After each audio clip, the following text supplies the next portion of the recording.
پاکستان اس وقت وجود نہیں رکھتا تھا، یاد رکھیے گا، لیکن حدیث مبارکہ میں جب اس خطے کا ذکر کیا گیا ہے تو 4 الفاظ استعمال فرمائے گئے ہیں۔ سیدی رسول اللہ نے لفظ ہند استعمال فرمایا ہے۔ سیدی رسول اللہ کی بڑی مشہور حدیث شریف ہے جس کا مفہوم ہے کہ میں عرب ہوں لیکن عرب مجھ میں سے نہیں، میں ہند میں سے نہیں ہوں لیکن ہند مجھ میں ہے۔ بڑی مشہور ماشاءاللہ خوبصورت ترین حدیث ہے۔ پھر ایک حدیث ہے جو آپ نے فرمایا کہ مجھے ہند کی طرف سے ٹھنڈی ہوا آتی ہے، جس پر اقبال کا مشہور شعر ہے جیسے پیر عرب کو آئی ٹھنڈی ہوا جہاں سے، میرا وطن وہی ہے، میرا وطن وہی ہے۔ تو ہند کی ایک اصطلاح ہے جو سیدی رسول اللہ استعمال فرماتے رہے، غزوہ ہند آپ نے استعمال فرمائی ہے۔ دوسری اصطلاح جو آپ نے اس خطے کے لیے استعمال فرمائی ہے وہ سندھ ہے۔ ایک حدیث شریف ہے جس میں آپ نے فرمایا کہ میری فوج کے لشکر سندھ اور ہند پر حملے کریں گے۔ تو سندھ، محمد بن قاسم آپ کو یاد ہے وہ سندھ پر آئے تھے، اور اس وقت سندھ تقریباً آدھا پاکستان تھا۔ محمد بن قاسم ملتان تک تشریف لائے تھے اور یہ علاقہ آپ نے فتح کیا تھا۔ پھر جو لفظ آپ نے اس خطے کے لیے استعمال کیا ہے وہ مشرق ہے، جنرلی ایسٹ، مشرق کی جانب سے۔ وہاں مشرق سے آپ نے فرمایا کہ مسلمان لشکر بھی اٹھیں گے جن میں امام مہدی ہوں گے، اور آپ نے یہ بھی فرمایا کہ خوارج کا فتنہ بھی یہیں سے اٹھے گا، اور آج آپ دیکھتے ہیں کہ خوارج کا فتنہ اسی علاقے سے اٹھا ہوا ہے، پاک فوج اس کو مرتوبی کر رہی ہے۔ پھر آپ نے لفظ استعمال فرمایا خراسان کا۔ خراسان میں بھی جو حدیث مبارکہ ہیں آپ نے اس میں جو لفظ استعمال فرمایا قبلہ خراسان یا قبل خراسان، جس کو جو مرضی اعراب لگا لیں آپ، اعراب پہ اگر آپ اختلاف کرتے ہیں، یعنی خراسان سے پہلے یا خراسان کی جانب، یہ دونوں لفظ استعمال ہوئے ہیں۔ اور ایک آدھ حدیث میں خراسان کا لفظ بھی استعمال ہوا۔ جو پاکستان کا شمالی حصہ ہے، بلوچستان سے لے کر پورا ہمارا فرنٹیئر ٹرائبل ایریا سے لے کے پورا ناردرن پاکستان، یہ بھی خراسان ہے۔ سو اگر آپ تینوں ڈیفینیشن لے لیں، ترجمہ لے لیں کہ خراسان لے لیں، خراسان کی جانب لے لیں، خراسان سے پہلے لے لیں، جو بھی ترجمہ آپ لیتے ہیں اس میں سارا شمالی پاکستان شامل ہو جاتا ہے۔ اور مشرق جب کہتے ہیں تب بھی پاکستان شامل ہوتا ہے، ہند جب کہتے ہیں تب بھی پاکستان شامل ہوتا ہے، کیونکہ ہند جو ہے اب تقسیم ہو کر مشرق ہند اور مسلم ہند میں تبدیل ہو گیا۔ سیدی رسول اللہ نے جنرل ڈائریکشن کی بات کی ہے خراسان کی جانب، پھر آپ نے فرمایا مشرق کی جانب، پھر آپ نے فرمایا ہند کی جانب۔ تو یہ ایک جنرل ایریا ہے، لہذا کوئی پن پوائنٹ ایریا نہیں ہے یہ کہ یہ کہیں کہ صاحب یہ علاقہ صرف ایران میں ہے، یہ علاقہ صرف افغانستان میں ہے، یہ علاقہ پاکستان ہے۔ اس میں اب اس کی وجہ ہم آپ کو بتاتے ہیں کیوں کہ ہم یہ بات کر رہے ہیں کہ خراسان کی احادیث مبارکہ کو آپ غزوہ ہند کی احادیث سے الگ نہیں کر سکتے۔ آپ کسی صورت میں حضور صلی اللہ علیہ وسلم کی وہ احادیث مبارکہ جو سیدی رسول اللہ نے ہند کے بارے میں فرمائی ہیں ان کو، کیونکہ یہ سارا علاقہ ایک ہی ہے، ہند، مشرق اور خراسان یہ ایک پیکج ہے، اور احادیث مبارکہ اس میں آپس میں جڑی ہوئی ہیں۔ ہند کے بارے میں ایک بڑی مشہور حدیث ہے سیدی رسول اللہ نے جو فرمائی، ہم اوپر کے سناتے ہیں۔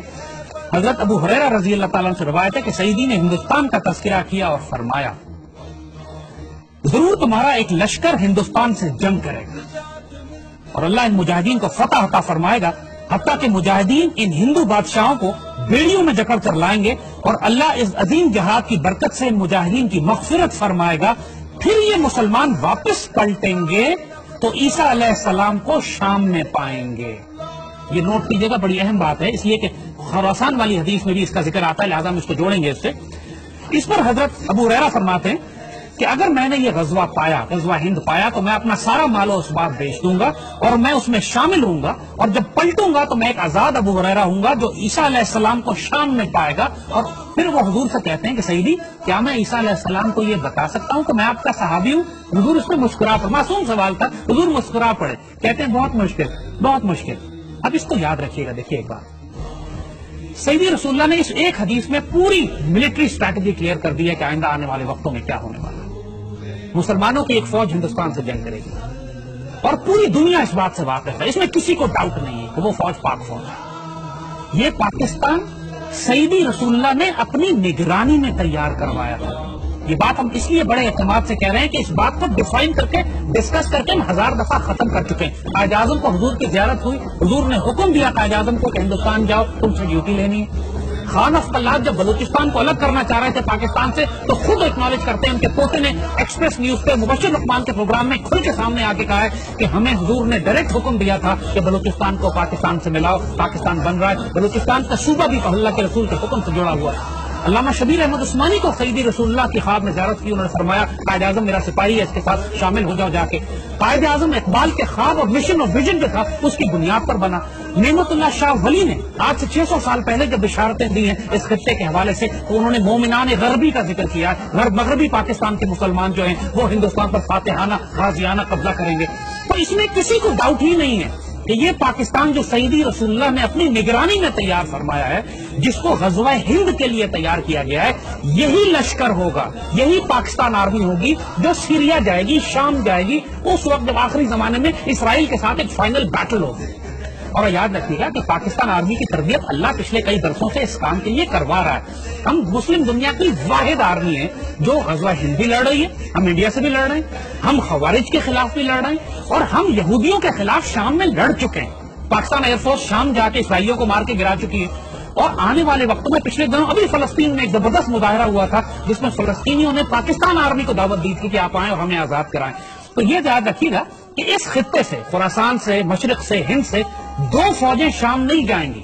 حضور نے جب خراسان والی فوج کا ذکر کیا تو وہاں بھی حضور نے فرمایا کہ خراسان سے ایک فوج اٹھے گی جس کے اندر امام مہدی ہوں گے، وہ فوج شام میں جائے گی۔ ایک حدیث شریف ہے، میں آپ کو بتائیں، بڑی اہم حدیث شریف ہے۔ میرے آقا سیدی رسول اللہ صلی اللہ علیہ وسلم نے بالکل واضح بتا دیا تھا کہ عربوں میں جنگیں در جنگیں، عرب دنیا تباہ و برباد ہو جائے گی۔ حدیث شریف میں ذکر آتا ہے کہ عرب جب بالکل جنگوں میں گھر جائیں گے، بے اختیار جنگیں ہوں گی عربوں کے اوپر، اور پورا عرب جو ہے حالت جنگ میں ہوگا، کوئی مستحکم حکومت وہاں نہیں ہوگی، اس وقت حضور نے فرمایا، ایک حدیث شریف ہے کہ اللہ تعالیٰ غیر عرب قوم میں سے ایک فوج اٹھائے گا جس میں عربوں سے زیادہ شہسوار فائٹر ہوں گے، تگڑے فائٹر ہوں گے، اور اس قوم کا اسلحہ عربوں سے زیادہ طاقتور ہوگا۔ تو نوٹ کیجئے کہ پوری عرب دنیا میں سب سے زیادہ خوبصورت فائٹر پاکستان میں ہے، اور پاکستان اس دنیا کا واحد مسلمان غیر عرب مسلمان ملک ہے جس کے پاس ایٹمی ہتھیار ہیں۔ یہ بھی بشارت پاکستان کے لیے سیدی رسول اللہ دے چکے ہیں عربوں کی حفاظت کے لیے۔ اور آپ نوٹ کریں گے کہ پچھلے 30 سال سے جب بھی عربوں کو خطرہ ہوا ہے، ان کی حفاظت کے لیے یہی غیر عرب فوج گئی ہے جس کے ہتھیار عربوں سے بہتر تھے، جس کے فائٹر عربوں سے بہتر تھے۔ اللہ اکبر، یہ پاک فوج ہی۔